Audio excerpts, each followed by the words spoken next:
langsung saja masuk kepada materi untuk renungan kita pada hari Sabat ini. Judul pelajarannya saya sampaikan sebagaimana dibentangkan di dalam layar kita. Yosafat bin Asa, Raja Yehuda sang pencari Allah. Kenapa judul ini saya sampaikan? Sebenarnya ini terkait dengan berita yang saya dapat bahwa jemaat ini berulang tahun yang ke-10. Dan saya tahu jemaat ini berulang tahun yang ke-10 bukan sejak awal saya diberitahu untuk berbicara dan dijadwalkan untuk tanggal ini, tetapi saya baru dapat informasi kurang lebih sekitar 1 minggu atau 6-5 hari yang lalu barangkali. Dan saya kira inilah yang salah satu yang patut untuk kita pahami, karena di dalam suasana bahagia ini, apa yang dibuat oleh Yosafat adalah merupakan satu nilai waris yang sangat penting bagi umat Allah, khususnya di dalam melihat sejarah kepemimpinan Tuhan di dalam kehidupan rohani kita. Baik Bapak Ibu yang kekasih, bagaimanakah Yosafat ini menjadi seorang teladan bagi umat Allah dalam mencari Allah? Saya ingin mengawalinya dengan sebuah kutipan, agar kita mengerti apa yang dipahami oleh bangsa Israel dalam kedudukan status mereka sebagai umat pilihan Tuhan. Saya sampaikan sebuah kutipan yang saya ambil dari buku Jerusalem, The Biography, yang ditulis oleh Simon Saba Montefiore. Ini kutipan yang diambil dari sebuah kitab namanya Midrash Tanhuma. Tadi kesaksian Ibu Pendeta, kelihatannya ada lagi berkomunikasi dengan sekelompok umat Tuhan atau seorang umat Tuhan dari tadi disebutkan kalau saya tak salah sabat apa tadi sabat mesianik ya. Saya tidak terlalu, memang sahabat mesianik ini bagi saya sendiri tidak terlalu familiar, tapi kami di dalam komunitas, kebetulan saya berada bersama dengan teman-teman belajar Hebrew, bahasa Alkitab Perjanjian Lama, kami biasa memahami mengenalnya dengan mesianik Yahudi. Dan ini memang mereka adalah mereka sebenarnya mengaku bagian dari agama Yahudi, tetapi sampai sejauh ini saya kira pemerintah Yahudi pemerintah Israel maksud saya, menggolongkan mereka sebagai Kristen. Karena mereka ini agak sinkritisme antara perjanjian lama dan perjanjian baru, percaya pada Yesus tetapi juga masih mempraktekkan seperti tadi Ibu Pendeta katakan, ritual-ritual daripada perjanjian lama. Oke, kita tidak fokus ke sana, tapi saya ingin mengawalinya dari kutipan ini. Ini dikutip dari Kedosim 10. Kedosim itu artinya adalah ajaran-ajaran yang kudus, bagian ke-10. Apa dia katakan? Tanah Israel adalah pusat dunia. Yerusalem adalah pusat tanah Israel. Dan bait suci adalah pusat Yerusalem. Ruang Maha Kudus adalah pusat bait suci. Dan tabut perjanjian adalah pusat ruang Maha Kudus, dan batu fondasi darinya dunia didirikan di depan tabut perjanjian. Kalau saudara memahami makna ini ditulis di dalam Midrash Tanhuma ini ada 3 jilid, dan ini di jilidnya yang kedua.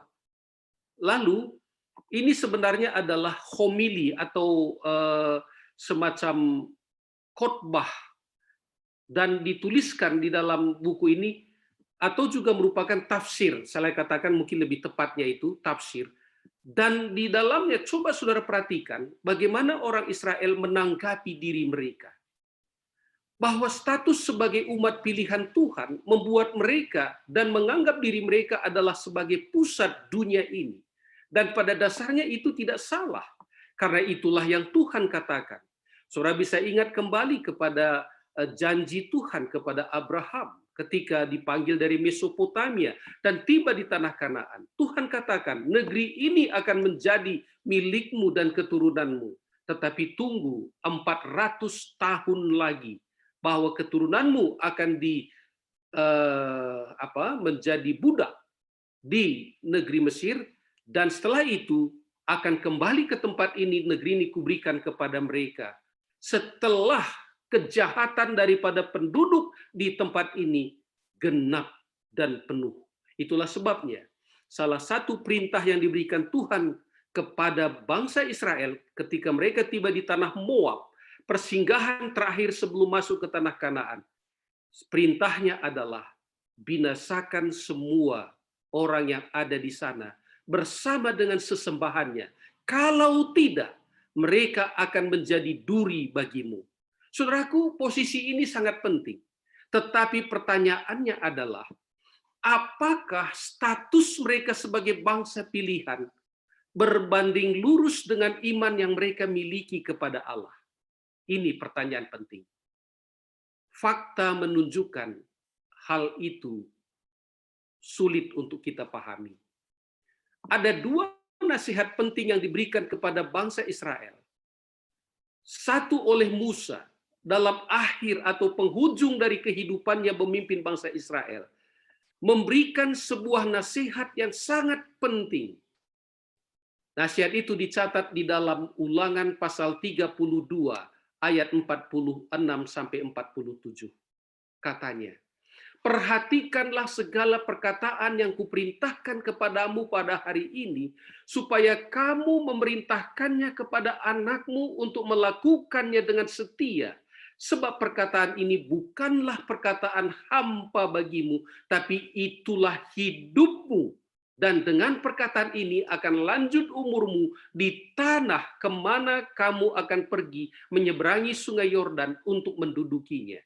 Ini adalah nasihat Musa agar bangsa ini mengingat perkataan-perkataan yang telah disampaikannya, yang telah dicatat. Ingat saudaraku, dalam kitab Ulangan itu Musa mereview kembali sejarah bangsa Israel dari awal sampai pada akhirnya mereka tiba di tanah Moab.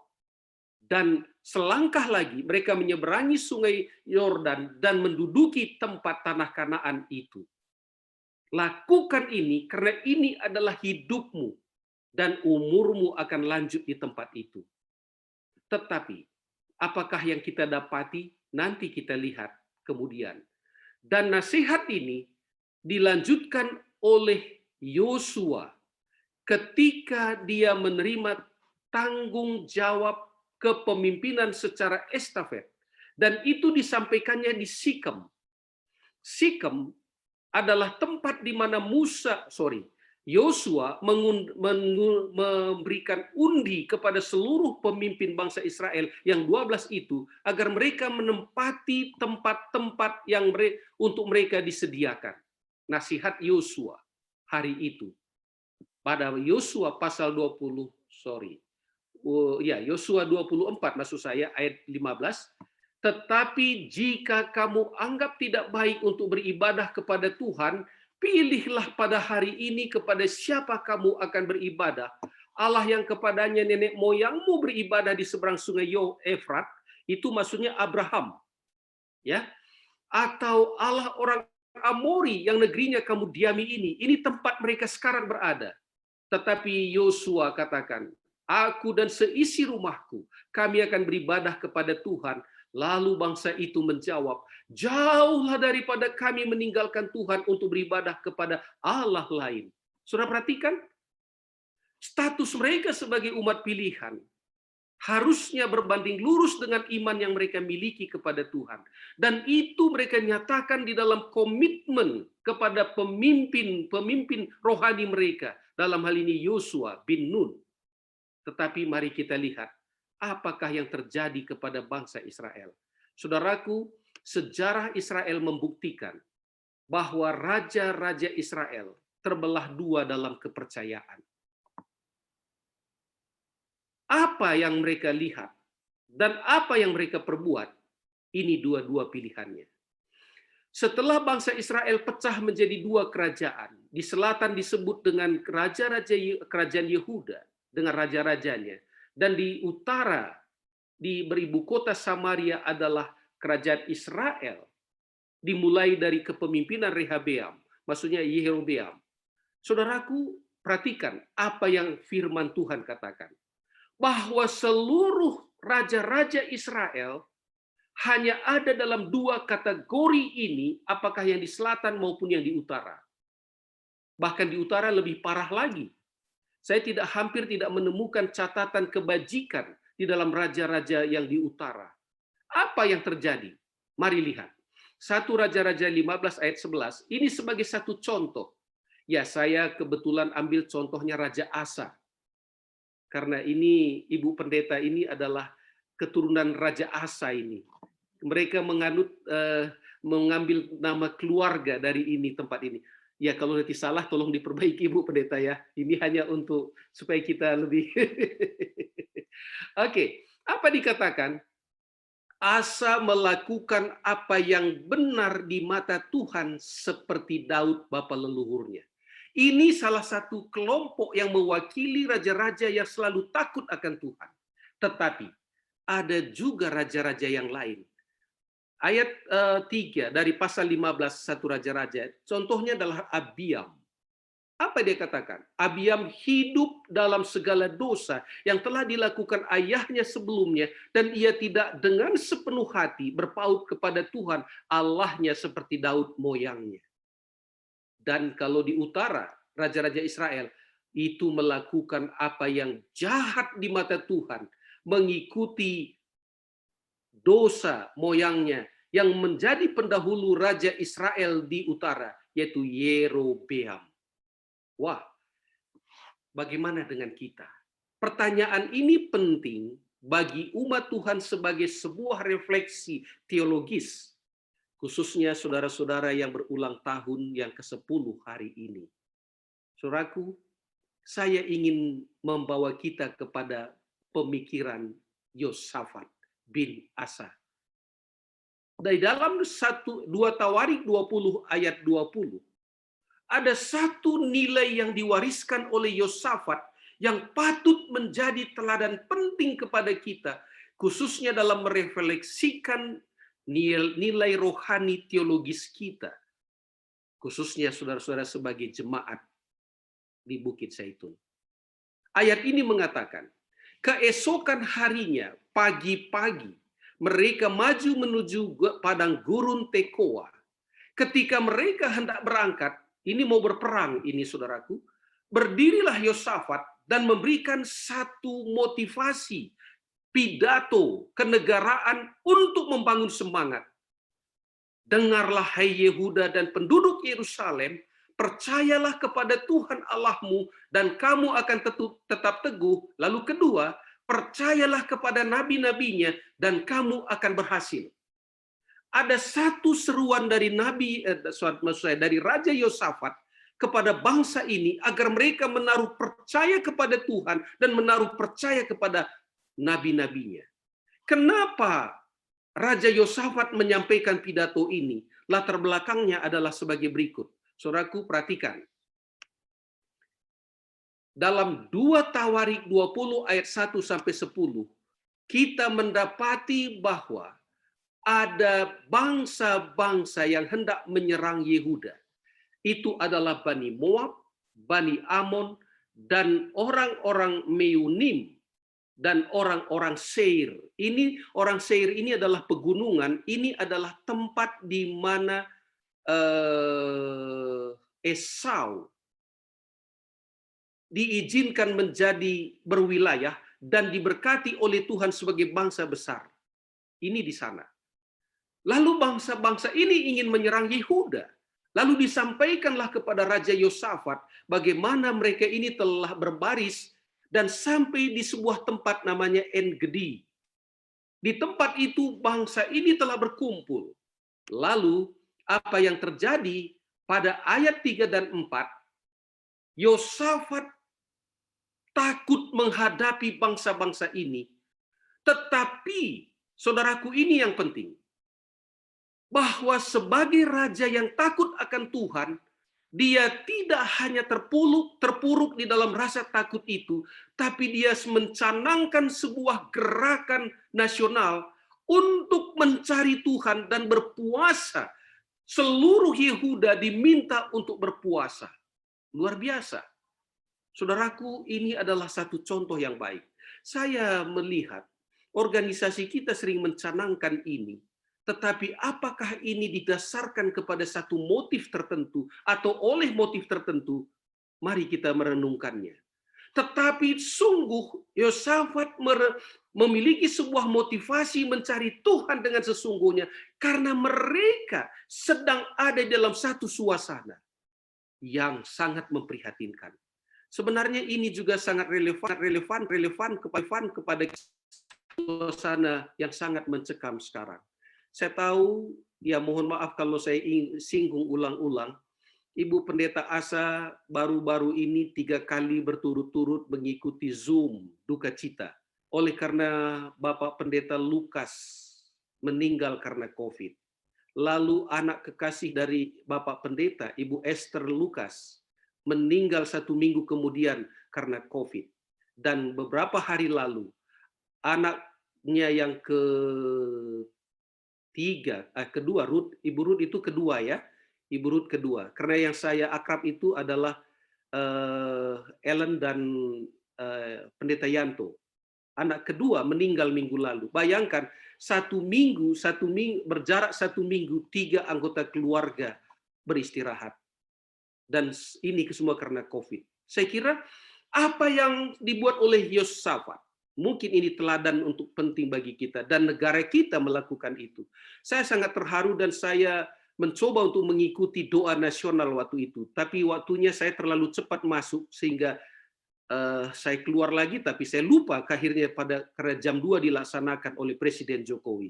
Saya kira, saudaraku, kalau kita mau ikuti ini dengan sesama, ini sebuah gerakan yang sangat penting. Dan ketika jemaat Bukit Zaitun mau maju di dalam visi Tuhan, awalilah dengan mencari Tuhan. Pasti akan menang. Ingat, kebenaran di dunia ini hanya diawali oleh segelintir orang di Yerusalem. Tapi lihat sekarang pengaruhnya kepada seluruh dunia. Ini adalah kekuatan yang ada dalam Tuhan. Lalu ayat 5-19. Apa yang terjadi? Saudaraku, bahwa gerakan nasional itu meminta kepada seluruh umat itu agar berkumpul di Yerusalem. Dan mereka berkumpul di namanya pelataran baru rumah Tuhan di Yerusalem. Lalu di sana Yosafat sebagai pemimpin utama bangsa itu memimpinnya untuk melakukan doa bersama. Lalu setelah itu mereka mendengarkan sebuah firman atau khotbah dari seorang nabi. Ini pendeta lah katakan kalau sekarang, walaupun tidak sepenuhnya itu relevan, yaitu Nabi Yahasiel. Lalu Bani Kehat menyampaikan puji-pujian yang luar biasa. Oh saudaraku, ini yang mereka lakukan. Dan apa isi daripada khotbah Nabi Yahasiel adalah bahwa mereka tidak perlu takut. Tidak perlu takut. Itulah sebabnya setelah doa itu dilakukan, ayat 20-28, itulah ayat inti kita, pada hari H di mana serangan akan dibuat, sebelum mereka masuk ke gurun Tekoa, arahan Raja Yosafat kepada seluruh pasukannya adalah penting untuk didengar. Itulah sebabnya pidato Raja Yosafat adalah percaya kepada Tuhan, sebab sebelumnya Nabi Yahasiel telah memberikan khotbah untuk keluputan mereka, dan itu nyata bagi mereka. Lalu apa yang terjadi? Gantinya, untuk selain pasukan yang besar, mereka juga membuat apa yang disebut dengan pasukan puji-pujian kepada Tuhan. Dan saudara tahu, ketika pasukan ini menyanyikan lagu pujian, Bani Amon, Bani Moab, dan Seir saling serang satu sama lain, dan mereka melakukan pembunuhan sehingga semua bala tentara mereka mati. Sehingga ketika bangsa Israel dan pasukannya tiba di tempat itu, mereka lihat mayat telah bergelimpangan dan mereka tinggal menjarah hal-hal yang ditinggalkan oleh ketiga bangsa ini. Saudaraku, perhatikan ayat 24-25, dia katakan, 3 hari lamanya mereka melakukan penjarahan itu. Lalu sebelum mereka pulang ke Yerusalem, di ayat 26, mereka melakukan pujian khusus di lembah pujian, dan setelah itu mereka pulang ke Yerusalem. Oh, saudaraku yang kekasih dalam Tuhan, ini adalah berkat yang besar. Dan apa yang terjadi? Ayat 29-33. 30 maksud saya. Seluruh kerajaan di sekitar Israel takut kepada Israel karena mereka tahu mereka itu dibela oleh Tuhan dan Tuhanlah yang berperang kepada mereka. Dan akhirnya saudaraku, kita bisa melihat bagaimana Yosafat menaruh Tuhan di depan dan itu membuat mereka menjadi satu bangsa yang kokoh. Saudaraku, Yosafat adalah bangsa yang, maksud saya raja yang takut kepada Tuhan. Dan bagaimana dia menunjukkan takut pada Tuhan itu? Perhatikan, ada beberapa hal yang dia lakukan.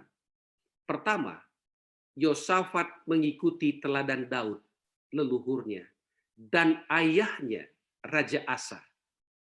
Oh, mereka ini adalah pemimpin-pemimpin yang takut akan Tuhan. Lalu pada pasal 17 ayat 3, Yosafat sendiri mencari Allahnya, Allah ayahnya. Dia mencari. Saudaraku, saya sekali lagi katakan Pak Sinaga masih ada di sini. Saya lihat apa yang tadi Pak Sinaga sampaikan, itu adalah satu bukti kemenangan ketika kita mencari Allah dalam semua kehidupan kita. Ya, saya juga melihat itu pada teman saya, Pak Denny. Saya tahu apa diskusi rahasia pribadi mereka bersama Ibu Nevi, khususnya ketika telah menghadapi situasi Ibu Nevi seperti sekarang. Tetapi kerohanian seorang suami ini penting. Dan saya kira kerohanian inilah yang menopang keluarga ini, baik dalam hubungan mereka sebagai suami istri, dan terutama relasi mereka dengan Tuhan. Saya melihat iman itu hidup di sana. Oh, semoga ini terus menjadi milik semua. Pak Teguh, mana Pak Teguh? Ya, saya tahu kita di Padasuka, kita memiliki visi waktu itu. Ada 3 visi kita, yaitu visi penginjilan. 1 jiwa, 1 keluarga, 1 tahun. Saya lihat jumlah kita waktu itu tidak lebih dari 12 keluarga. Tapi kita ada membina sekitar 14 jiwa waktu itu. 1 keluarga, 1 jiwa. Ada 1 keluarga yang lebih dari 1 jiwa. Lalu saya lihat waktu itu kita mencapai visi penata layanan. Ya, kalau saya tidak salah waktu itu pertumbuhan penata layanan jemaat Padasuka. Mohon maaf, ini kita singgung sedikit Padasuka ya Bapak Ibu.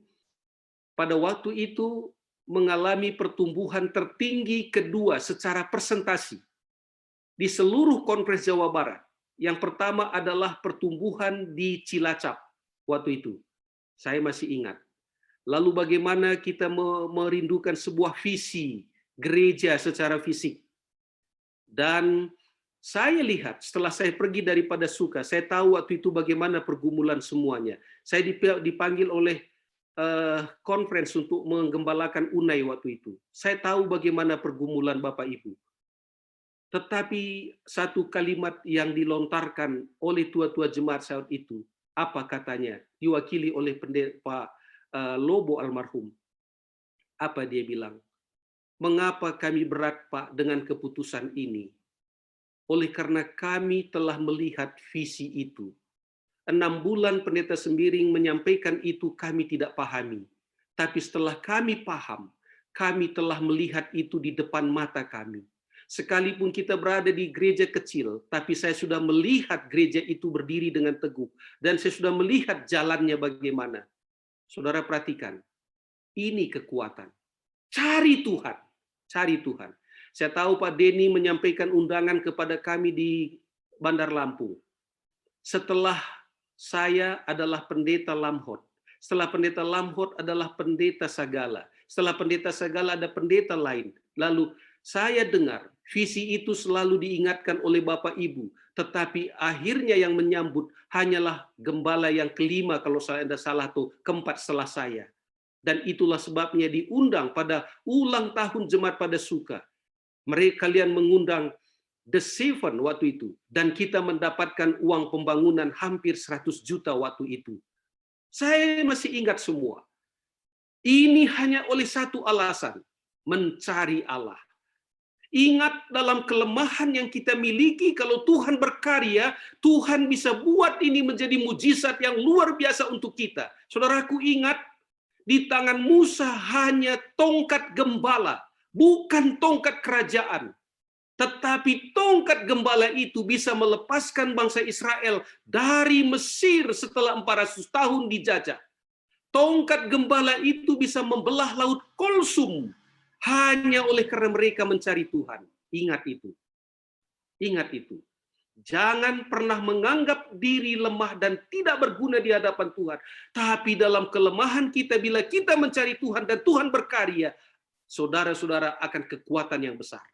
Lalu pada ayat 4 ayat 6, pasal 17, Yosafat hidup menurut perintah Allah dengan segenap hati, dengan tabah hati. Saudaraku, menjadi umat Tuhan tidak selamanya tertawa. Menjadi umat Tuhan, kita tidak selamanya merasakan bahagia. Ada tantangan, ada cobaan, ada ujian. Ingat, Yesus datang ke dunia ini. Doanya di Taman Getsemani, kalau boleh Tuhan, cawan ini lalukan dariku. Apakah saudara akan menyampaikan doa itu dan saudara terpuruk? Jangan.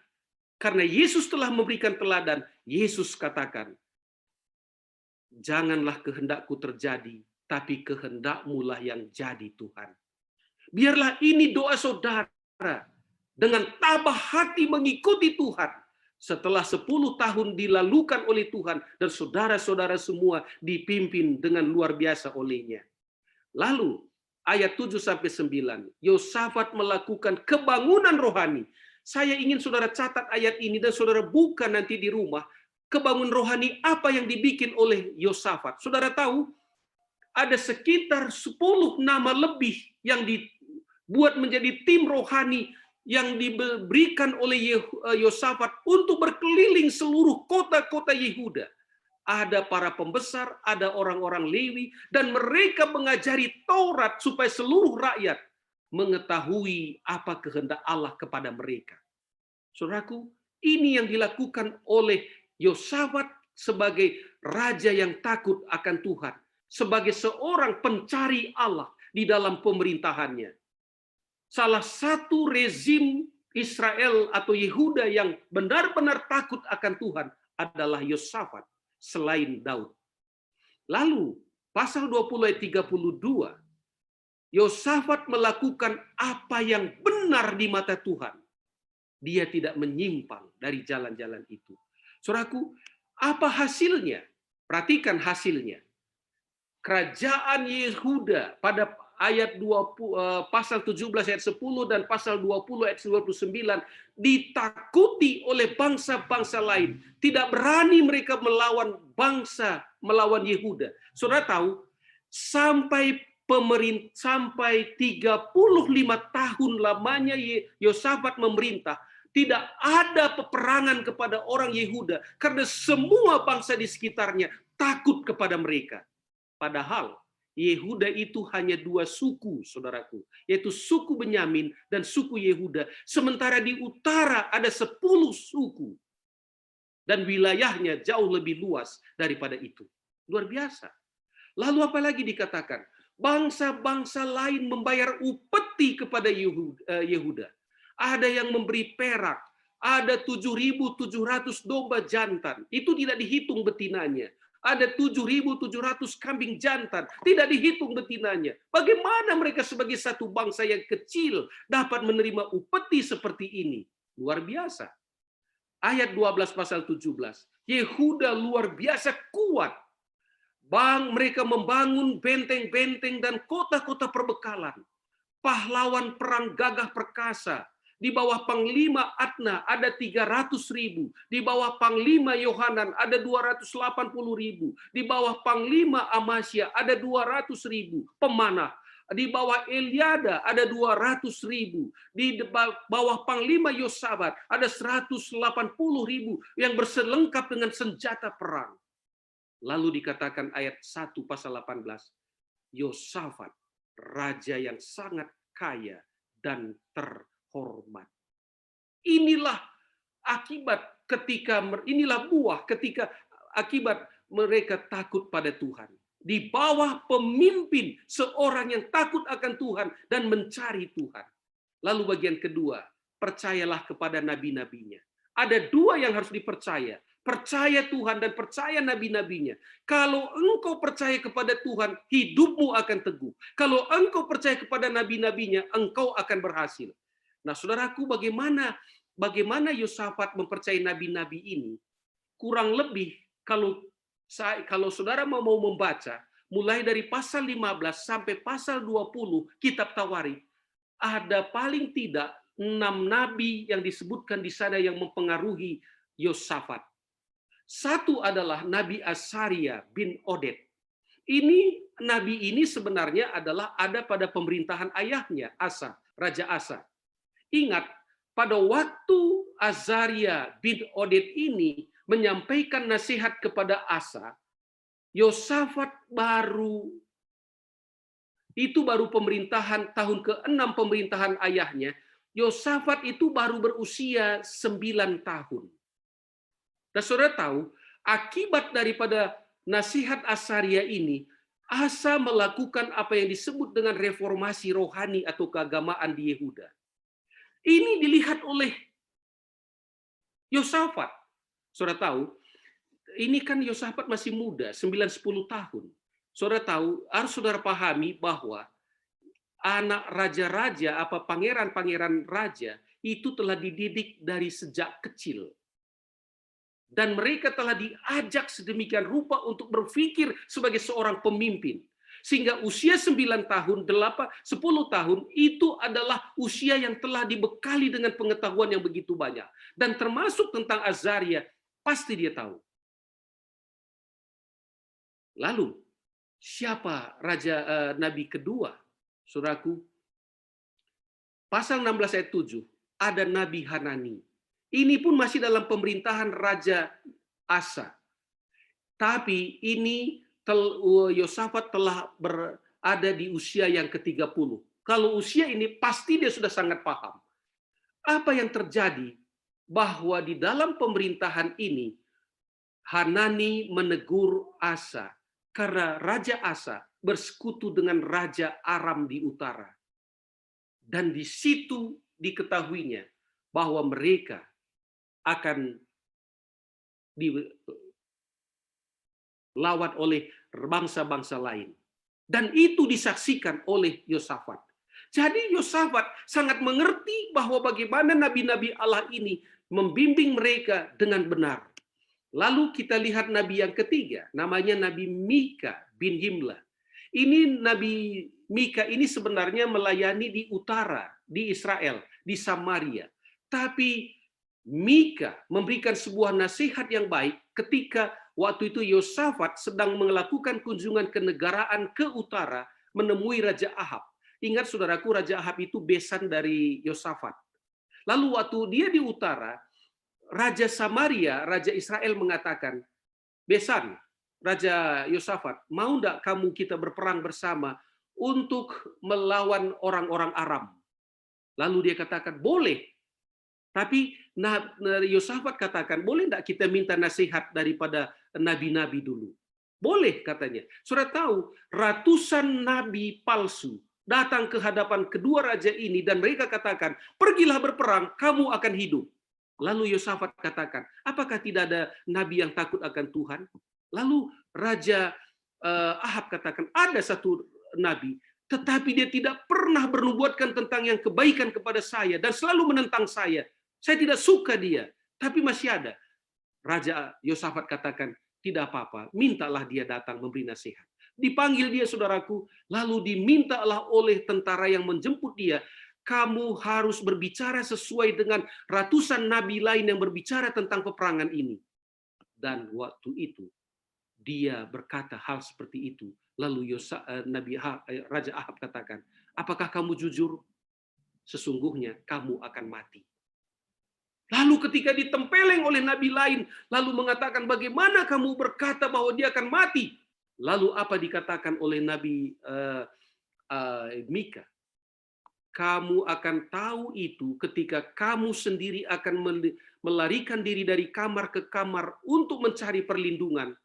Dan sebelum matahari terbenam, kalau raja masih pulang kembali dengan hidup-hidup, berarti perkataan saya palsu. Dan benar, saudaraku, di petang hari itu, Ahab mati. Dan benar apa yang Mika katakan. Itu sangat menggema di hati Yosafat. Lalu demikian juga nabi yang berikutnya, Yehu bin Hanani. Ini juga adalah nabi yang memberi pengaruh kepada Yosafat. Lalu berikutnya, ada nabi yang berikut di dalam pemerintahannya. Itu adalah Nabi Yahaziel bin Zakari. Itulah yang memberi nasihat dan khotbah di pelataran baru bait suci itu. Lalu ada nabi berikut, Eliezer bin Dodawa. Semua nabi ini memberikan pengaruh yang baik kepada dia. Saudara tahu, Yosafat adalah raja yang tidak pernah melalimi nabi ini. Seorang nabi pun. Sekalipun nabi itu sendiri menegur dia. Nabi Eliezer ini, saudaraku, menegur Yosafat. Dia katakan, Yosafat, bahwa kerjasama atau aliansimu dengan Ahazia Raja Israel akan gagal. Apa aliansi mereka? Mereka memiliki sebuah proyek untuk pengadaan kapal-kapal besar untuk perdagangan dan militer. Tetapi Eliezer menegur Yosafat. Tapi Yosafat tidak memenjarakan daripada raja. Karena saudaraku, lihat bagaimana Yosafat melihat dan mengenal nabi-nabi ini sebagai penasihat mereka. Bagaimana kepada kita jemaat Zaitun? Apakah nasihat Yosafat ini penting untuk kita? Saudaraku, buatlah pertanyaan ini menjadi renungan bagi jemaat kita.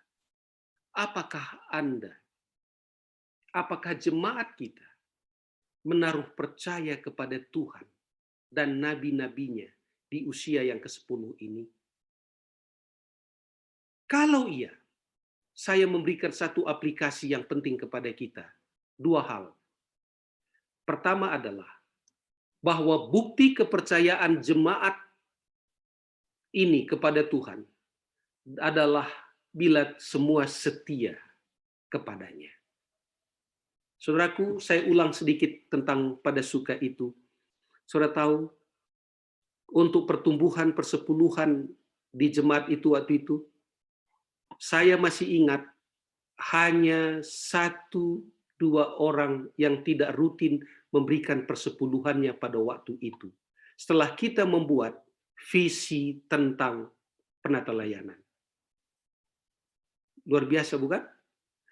Itulah kalau kita mencari Tuhan. Lalu di sana kesetiaan ini, apa dia katakan? Iman tumbuh. Lalu kedua, kita siap menyaksikan iman kita dalam mendukung pekerjaan Tuhan. Tahun lalu saya diundang untuk untuk Pakusarakan dalam ulang tahun mereka. Salah satu tantangan yang saya lihat di Jawa Barat ini bagi gereja-gereja yang baru bertumbuh seperti seperti Pakusarakan dan termasuk Bukit Zaitun adalah belum adanya tempat ibadah. Saudaraku, apakah saudara menganggap tempat ibadah itu adalah sulit? Saya harus katakan, ya, sulit. Sulit secara politik, karena kita di Jawa Barat. Sulit secara kultural, karena kita berada di hegemoni daripada mayoritas. Sulit secara sosial, hubungan kemasyarakatan, karena mungkin kita minoritas dan tidak dikenal oleh orang, itu sulit. Tapi pertanyaan saya, pernahkah Bapak Ibu tahu bahwa mendaki gunung tertinggi di dunia di Himalaya, puncak Mount Everest, itu adalah sulit? Tapi pertanyaannya, apakah karena itu sulit sehingga orang tidak pernah sampai ke puncak Himalaya? Jawabannya tidak. Saudara tahu, biaya untuk naik ke Himalaya itu minimal kita harus mengeluarkan 2-3 miliar biayanya untuk naik ke atas. Itu budget yang disampaikan di kesaksian-kesaksian pendaki gunung kalau kita mau mendaki gunung Himalaya, khususnya puncak Mount Everest. Tapi, apakah ada orang mati ketika mereka mendaki ke atas sana? Banyak yang mati, para pendukung, para pendaki itu. Dan saudara tahu, para pendaki ini kalau sudah mati di perjalanan, mereka tidak dibawa turun. Tapi mereka dimakamkan di atas, di bawah gunung, di bawah salju. Sehingga kalau saudara punya kesempatan sekarang naik ke atas sana, saudara bisa akan menemukan banyak jenazah ketika melewati jalan-jalan itu. Dan itu semua adalah pendaki-pendaki yang gugur di tengah jalan. Tapi, apakah kesulitan itu tidak bisa dikalahkan? Bisa dikalahkan. Ketika kita memiliki sebuah fokus yang disebut dengan visi, saudaraku, kita akan tumbuh ke sana biar sesulit apapun. Masalah kita adalah bila ada satu orang, dua orang yang menjadi akan di dalam jemaat ini, itu yang membuat tujuan itu tidak pernah tercapai. Kalau kita setia dan mencarinya, dan memiliki visi yang fokus, pasti akan mencarinya. Saya tidak mengatakan bahwa visi kita harus membangun jemaat secara fisik. Boleh saja yang lain. Tetapi mengapa saya katakan itu? Karena itu saya lihat satu kebutuhan. Tapi kalau saudara mengatakan bahwa itu bukan kebutuhan, dan di dalam komunitas seperti ini kita tumbuh, kita punya visi yang lain, silakan. Itulah namanya visi ilahi. Setia. Dan itu akan ditunjukkan dengan iman yang tumbuh, kesaksian, dan dukungan pekerjaan Tuhan. Lalu kedua, bukti kepercayaan jemaat kepada nabi-nabinya dapat dibuktikan dengan cara bahwa jemaat ini memiliki visi ilahi dan menghormati kepemimpinan rohani, apakah itu gembala, penatua, pelayan jemaat, dan lain sebagainya. Dan saudara semua dipersatukan di dalam hal itu. Dan lebih lagi, menyukai visi rohani jemaat membaca Alkitab. Karena kenapa? Kalau kita mau mendapatkan pekabaran Nabi, saudaraku, baca Alkitab. Karena itu ditulis oleh nabi-nabi yang diilhami. Baca kitab Ellen G. White. Karena itu adalah apa yang dikatakan, tulisan nabiah untuk akhir zaman yang menuntun kita. Pemimpin rohani yang berikutnya harus memberi makan jemaat dengan kehendak Allah. Saudaraku, saya, para pendeta, bersama dengan hamba Tuhan Pak Pendeta Jimmy, kami ini berkhotbah tiap hari. Tapi kalau kami juga tidak membangun hubungan dengan Tuhan, saudaraku, bisa yang kami sampaikan adalah nasi basi. Nasi basi itu adalah pendapat pribadi, atau unek-unek hati, atau sakit hati kami. Itu bisa terbawa ke sana. Tapi kami harus berusaha untuk melepaskan itu di dalam mencari Tuhan, biarlah suara Tuhan yang disampaikan kepada jemaat. Bukankah begitu, Pak Pendeta? Dan ini tantangan kepada kita, kepada kami para pendeta. Sebab saudaraku, pendeta itu juga seperti penyanyi, katakan rocker manusia, maka pendeta itu juga manusia, saudara-saudaraku. Masih banyak galaunya. Tetapi kalau kita bersatu dengan Tuhan, maka suara Tuhan yang kita sampaikan, apakah itu Pak Pendeta, saya, apakah itu tua-tua jemaat, atau siapapun saudara yang akan diberikan kepercayaan untuk berdiri di atas mimbar yang kudus jemaat ini, sampaikanlah makanan dari Allah. Itu akan membuat jemaat ini kuat. Saudaraku, saya tidak memiliki tantangan yang lain kepada jemaat, tetapi hanya mengarahkan kita kepada visi ini. Saudaraku, saya mengutip seorang penulis Iran Amerika, anggota Asosiasi Profesor Penulis Kreatif di Universitas California, namanya Reza Aslan. Dia mengatakan, aku memahami kekuatan dari iman, dan aku memahami metamorfosa dari kepercayaan. Kepercayaan saudara kepada Allah dan kepada nabi-nabinya, kepada hamba-hamba Tuhan, itu bisa menjadi sebuah metamorfosa kekuatan.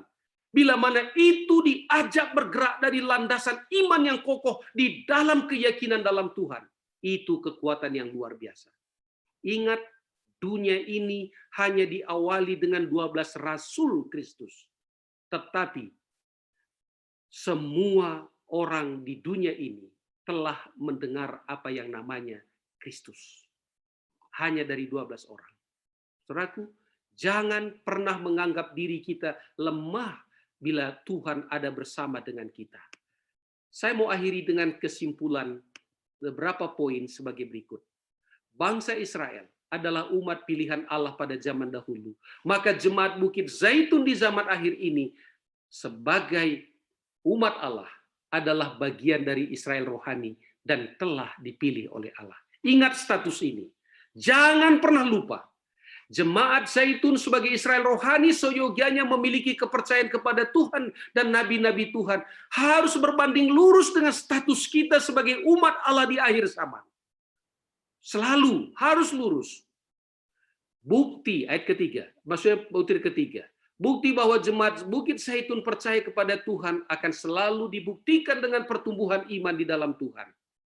Dan keempat, bukti bahwa jemaat Bukit Zaitun percaya kepada nabi-nabinya akan selalu dibuktikan dengan visi jemaat yang kuat oleh ditempatkannya apakah para pendeta yang menjadi pembimbing atau tua-tua jemaat yang membentuk sebuah visi akan terus bersatu. Dan bukan hanya dalam visi itu, tapi di dalam kepemimpinan rohani terus akan bersatu dan suka mempelajari Alkitab dan membaca buku-buku roh nubuat. Para pemimpin rohani jemaat Bukit Zaitun, berilah makan jemaat dengan suara kenabian dari Allah. Dan suara itu adalah suara kita, dari bibir kita, tapi suara dari Allah. Saudaraku, tidak selamanya mudah untuk membicarakan suara Allah memang. Karena itu seringkali menyakiti orang.